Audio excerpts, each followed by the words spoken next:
Bonjour, voilà 5 étapes pour un revenu à temps plein en affiliation. 5 étapes. Je vais les dire rapidement. Première étape, c'est apprendre les principes du marketing d'affiliation. Étape 2, sélection d'une niche, une thématique. Étape 3, choisir une plateforme. Étape 4, générer des prospects. Étape 5, créer sa séquence email. Étape 1, c'est apprendre les principes du marketing d'affiliation, c'est-à-dire le trafic, générer la confiance et les conversions. Le trafic, c'est le travail de l'affilié, amener du trafic. Générer de la confiance pour que ce trafic ait confiance en la personne. Voilà. Le trafic arrive, il faut que la page inspire confiance. La façon la plus directe et plus simple de générer la confiance, c'est d'apporter de la valeur.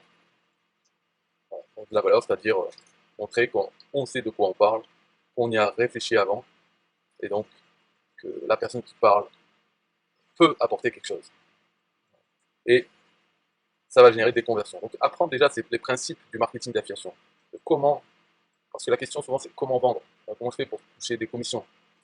Mais voilà, ce principe c'est ça, il faut savoir générer du trafic, inspirer confiance, générer la confiance par l'apport de valeur, et ensuite les conversions. Donc vendre et gagner des commissions, ça se fait naturellement parce qu'on amène du trafic. Ce trafic est mis en confiance et ce trafic reçoit de la valeur de la part de la personne. Et quand cette personne propose un produit, une solution, un problème, eh bien les gens vont acheter ce produit, enfin, utiliser cette solution et donc vont convertir. Voilà pour l'étape 1, apprendre les principes du marketing d'affiliation. L'étape 2, la sélection d'une niche. Alors, une thématique. Qu'est-ce que ça veut dire, sélection d'une niche? Parce qu'il y a plein de sujets. On ne peut pas faire en affiliation le supermarché de l'affiliation, à moins de créer une plateforme d'affiliation soi-même. Dans ce cas-là, on fera le supermarché et puis les vendeurs, c'est-à-dire les producteurs vont vendre dans votre supermarché. Mais là, c'est autre chose. C'est pas faire du marketing d'affiliation que d'avoir une plateforme d'affiliation, c'est autre chose. Donc la sélection d'une niche, parce qu'il y a tellement de sujets, il y a trois grandes thématiques, on va dire, c'est la santé, l'argent, les finances, et les loisirs. Dans ces trois grandes thématiques, sujets, la santé, par exemple, perte de poids, euh, fitness, bodybuilding, la beauté, euh, les maladies, les problèmes de santé, voilà, tout ça dans la santé.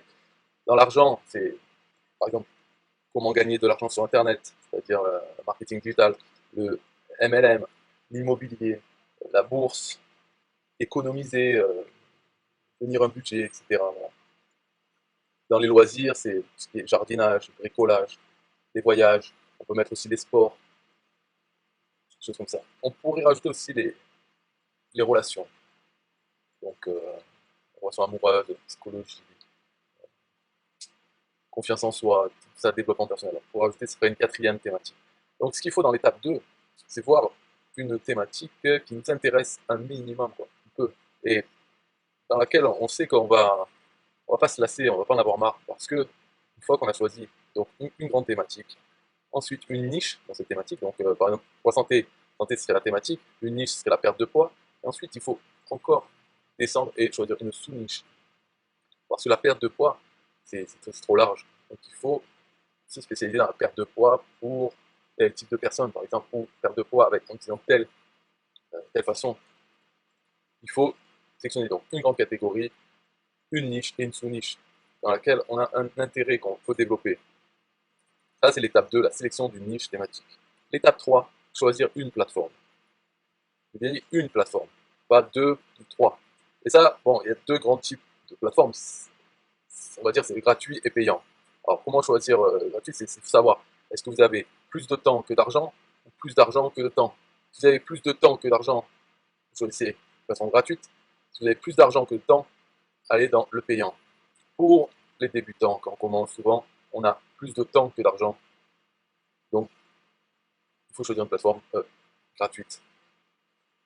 Et alors, donc, pendant les gratuits, on peut citer YouTube, Facebook, avoir un blog, utiliser Quora, qui est un réseau social, Quora ou les forums, ou Instagram, etc. Dans les payants, ça sera les publicités Facebook, publicités Google AdWords, ou les publicités par email, les solo ads, ou bien la publicité native, c'est-à-dire les bannières sur les sites, ou cibler les influenceurs, donc payer les influenceurs pour qu'ils parlent de nos pages, de ce qu'on propose. Mais pour un débutant qui a plus de temps que d'argent, il vaut mieux le gratuit. Et dedans, ce n'est pas choisir YouTube, Facebook et un blog, choisir une plateforme. Alors, donc, le travail dans choisir cette plateforme, après, ça sera de savoir comment l'utiliser, comment l'exploiter pour générer du trafic. Alors, dans les plateformes quand même qui apportent le plus de trafic, on va dire, enfin, tout dépend, après, tout dépend, mais il y a plus de potentiel, qui sont les plus populaires, c'est YouTube, Facebook. Aussi avoir un blog, parce qu'un blog, ça peut être référencé dans Google, et Google est très utilisé, donc c'est le moteur de recherche plus utilisé dans le monde, en France aussi, et en deuxième, il y a YouTube pour les vidéos. Alors, pour aider à ce choix, déjà, il faut savoir que la vidéo, même si on n'est pas à l'aise en vidéo, c'est bien d'essayer de développer ce talent, en fait, d'être à l'aise en vidéo, parce que c'est très utile pour tout. Et la vidéo ne va pas disparaître. Maintenant, on a Internet rapide, on ne va pas revenir en arrière, donc il y aura toujours la vidéo jusqu'à ce qu'on meure. Et c'est très utile pour tout, c'est pas simplement faire de la vidéo pour publier du contenu sur YouTube, on a besoin de la vidéo pour faire soi-même ses pages contenu à l'intérieur de son tunnel. On va voir ça, le tunnel après, mais donc c'est un talent qui est très utile à développer. Donc ça peut aiguiller le choix de prendre YouTube. En tout cas, il faut choisir une plateforme et se mettre à fond dessus, voilà, développer pour devenir bon, connaître l'algorithme, voilà, qu'est-ce qu'il faut faire pour générer le plus de trafic avec cette plateforme. Alors bien sûr, on peut en avoir plusieurs, parce qu'on peut avoir une chaîne YouTube, un compte Facebook et un blog, mais il faut se concentrer sur une plateforme. Ça, c'est les étapes pour développer en affiliation, pour développer en revenu à temps plein. Donc, par la suite, on peut s'étendre, mais au début, il faut choisir une plateforme et se mettre à fond dessus. Donc, n'ouvrez pas des comptes sur tous les réseaux sociaux et faire un petit peu dans chaque. D'abord, concentrez-vous sur une plateforme. Étape 4, générer des prospects afin de faire grossir sa liste email. Donc ça, c'est obligatoire aussi. Hein, parce que les plateformes, tout ça, c'est bien, c'est pour générer du trafic. Mais le but final, c'est de faire grossir sa liste email. Parce que sa liste email, ce n'est pas dépendant d'une plateforme. Bien sûr, il faut un autorépondeur. Mais on a sa liste d'email qu'on peut exporter dans d'autres autorépondeurs. On peut même envoyer avec nos propres serveurs email. C'est simplement une liste d'email. Pourquoi c'est important? Parce que avec l'email, on peut contacter les personnes plusieurs fois.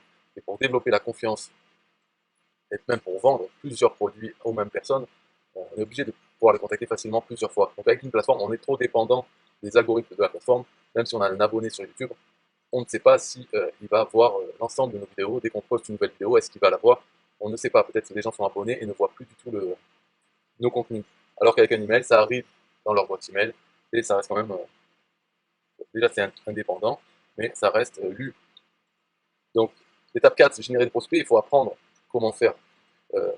Donc comment on fait grossir sa liste email? On crée une page de capture sur laquelle on propose ce qui s'appelle un aimant à prospect, c'est-à-dire un cadeau. On dit voilà, vous voulez telle chose, laissez votre email, je vous l'envoie par email. Et après cette page de capture, il y a la page merci. Une page merci, ça dit merci de vous être inscrit sur ma liste, voici votre cadeau, l'aimant à prospect, et sur la même page faire une offre. C'est là que, par exemple, on peut faire la vidéo. Ça s'appelle une page, bon, la page merci ou une page pont. C'est un pont entre la page de capture et l'offre en affiliation. Donc, pour générer des prospects, c'est comme ça. Une page de capture, une page merci, qui emmène à un produit en affiliation, l'offre, qui est complémentaire, disons, de l'aimant à prospect. C'est trois choses. Et comme sur la page de capture, on a pris l'email, il y a une petite séquence email, quelques emails, qui parlent, encore une fois, du produit vers lequel on envoie dans cette petite séquence, dans cette petite page de capture, plus page merci, avec l'aimant à prospect et avec l'offre en affiliation. Tout ça, ça fait partie d'un tout. Et ce tout, on en a plusieurs, on en crée plusieurs. Mais à chaque fois, quand on crée, par exemple, on veut promouvoir un produit en affiliation sur tel sujet, on va faire une page de capture, un aimant à prospect, pour que les gens rentrent leur email dans la page de capture, une page merci qui fournit donc l'aimant à prospect et qui fait une offre complémentaire. L'offre, c'est le produit en affiliation. Plus 2-3 emails, voilà, quelques emails, on va dire, qui reparle de ce produit et donc qui renvoie les gens vers la page merci, vers le produit en affiliation. Tout ça, ça forme un tout. Et à chaque fois qu'on veut promouvoir un autre produit en affiliation, dans la même thématique, toujours, on recrée ça. On peut réutiliser certaines choses, bien sûr. L'aimant prospect peut être le même pour plusieurs produits, mais à chaque fois, construire, c'est un ensemble. Voilà.